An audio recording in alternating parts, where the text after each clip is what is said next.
Greetings and wishes. I'm Dr. Leo Joseph. I am here. Today we are going to see about the topic on instrumentation amplifier. Okay, so let I share my screen.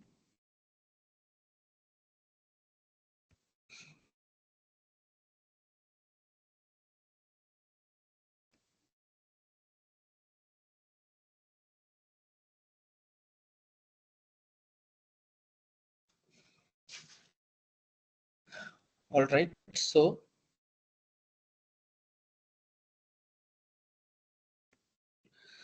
let us think about what is meant by an instrumentation amplifier. So first of all, I am going to tell you what is the difference between a normal difference amplifier and an instrumentation amplifier that you have to understand.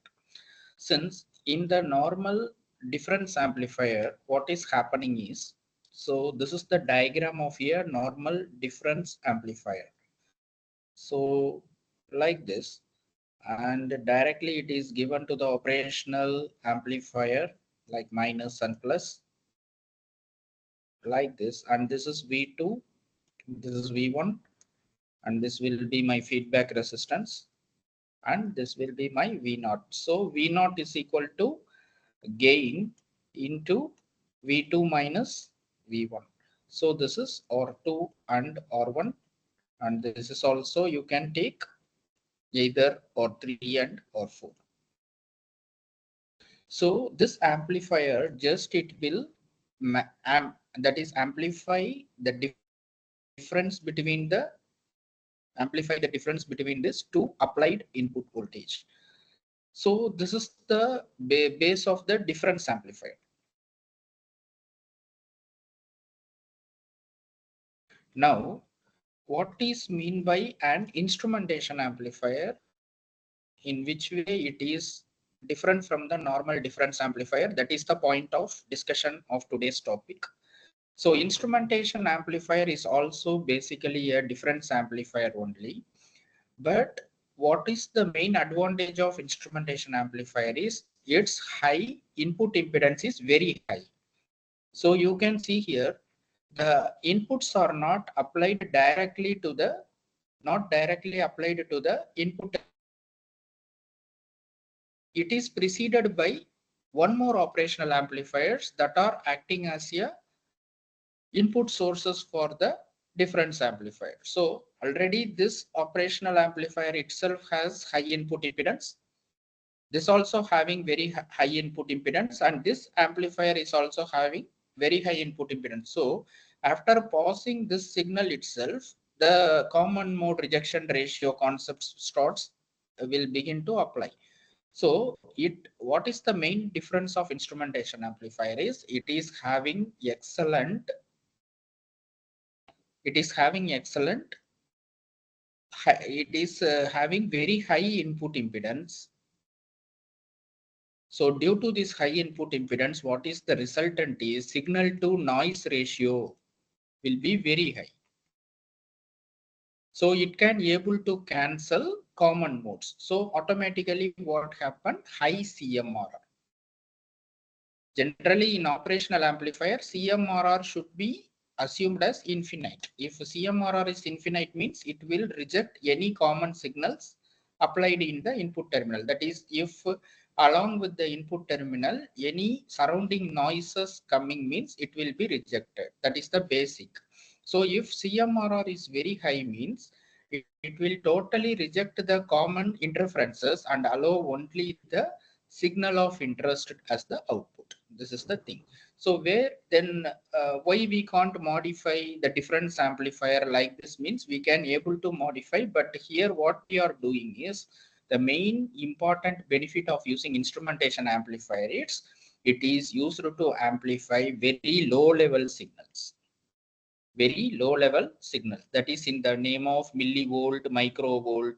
If I want to measure signals like this means then I have to use instrumentation amplifier. Mainly this instrumentation amplifier is used for measuring biosignals. So if you are measuring our ECG signal means it will be in the range of millivolts. So in order to magnify this, if you give millivolt to a ECG machine means it don't understand. Since ECG machine input measuring capacity is above the voltage. So if I want to analyze that voltage means first you need to amplify that signal to a better extent. In order to amplify that extent, I am using one additional setup that is called as instrumentation amplifier. It can acquire the signal, amplify the lower limit of signal to the better extent, and it will give it to the corresponding measuring instrument. This is called as what? This is called as conditioning. Conditioning means actual signal is not up to the limit. We are making it to the better version. That is called conditioning. So mainly this instrumentation amplifier are used in signal conditioners. Okay. So these are the basic concepts. And when we are going to see means very big derivation will come. So usually derivations doesn't matter. How we are deriving is not at all a problem. We want to know what is the gain of this instrumentation amplifier. Usually the first stage, it is connecting with this different mode. You can see here I am having one small adjustment here.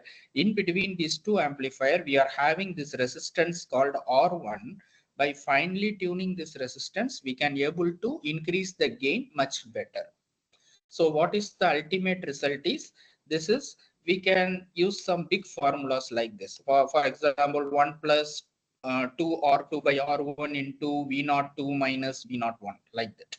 So, or otherwise I can write it as V01 is equal to 1 plus, these are traditional formulas. Okay.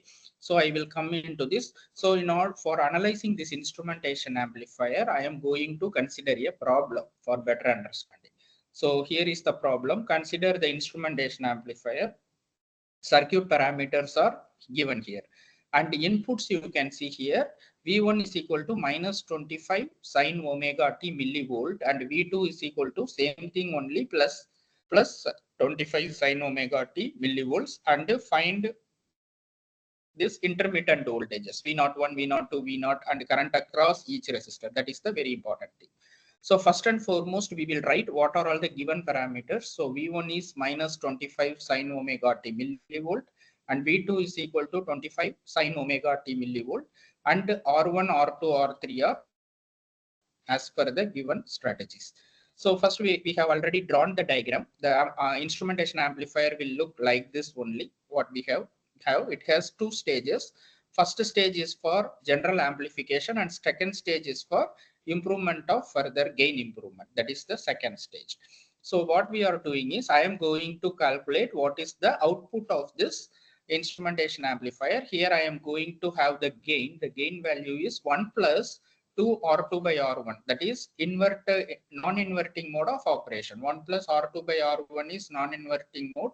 But here we are having two stages. So 1 plus 2 R2 divided by R1 into V02 minus V01. This is the general output of the instrumentation amplifier as per the convenience. So here first we need to calculate what is V01. So two types we can calculate. First I will go with the traditional method. V01 is where the V01 here. Okay, two feedback resistance. One is R2 and another one is R1. So I can give 1 plus R2 divided by R1 into V1 minus R2 divided by R1 into V2. So what we are doing is, through this V2, this will be go here and coming here. So two modes I am taking into consideration.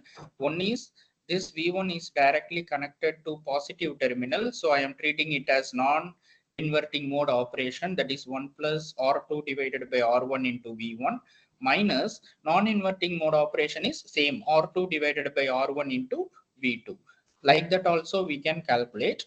So here we need to substitute 1 plus R2 R1 already given 20 divided by 10. Okay, as per the problem it is 20 kilo ohm and 10 kilo ohm.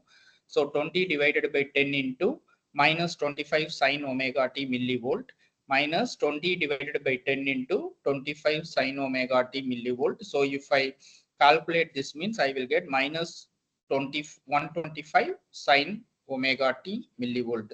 So how it is coming, you can just calculate and you can perform 1 plus 20 divided by 10. If you calculate all these things means I will get minus 125 sine omega t millivolt. Instead of using this traditional method, directly I can use 1 plus 2 R2 divided by R1 into minus 25 sine omega t. Okay, into V1. 1 plus 2 R2 by R1 into V1. So same is nothing but what? 1 plus 2 R2 divided by R1 into plus 25 sine omega t will come. That you will get what? Instead of minus, you will get plus. Very simple calculation. Okay, that is in gate point of view. You have to use this formula only. Don't go with traditional method. If you go with traditional method means that is waste of time. So V01 if you calculate means same answers we are having in same answers we are having here also. So all things are equal. 1 plus 2 into R2 by R1. Here also 1 plus 2 into everything. But only this minus will be changed into positive. So what happened? V01 will be minus 25 sine omega t and V02 is equal to what? Plus 125 sine omega t. So the calculation part in this parameter is directly you have to write. That is where the gate we have to apply our mind. So if you are using the unnecessary time means then time consumption will happen. So on using this two voltages are equal, only magnitudes are different. So ultimately V01 and V02 will be same. Okay. So only magnitude sign parameters will differ. So what is the ultimate output voltage? V0 is equal to R4 divided by R3. So R4 by R3 means what? Feedback resistor divided by input resistor, second stage. So feedback is R4 and input voltage is R3, correct? So R4 divided by R3 into V02 minus V01. Already we calculated all these things. So if you calculate all these things means I will get this answer 375 sine omega t millivolt. First part is over. This is the output one from the instrumentation amplifier. Now we are going to see what is the current between each and every resistor. So as per the concept IR1, that is input impedance of the resistance R1. Here you are having output from here and also output from here. So ultimately these two will have very high input impedance. It is meaning that the current through this resistor is approximately equal to 0 due to high CMRR phenomenon. You have to assume. Okay, IR1 is approximately equal to 0. We are assuming this as per virtual ground concept or high CMRR ratio. We are assuming this parameter. So directly you are getting the answer.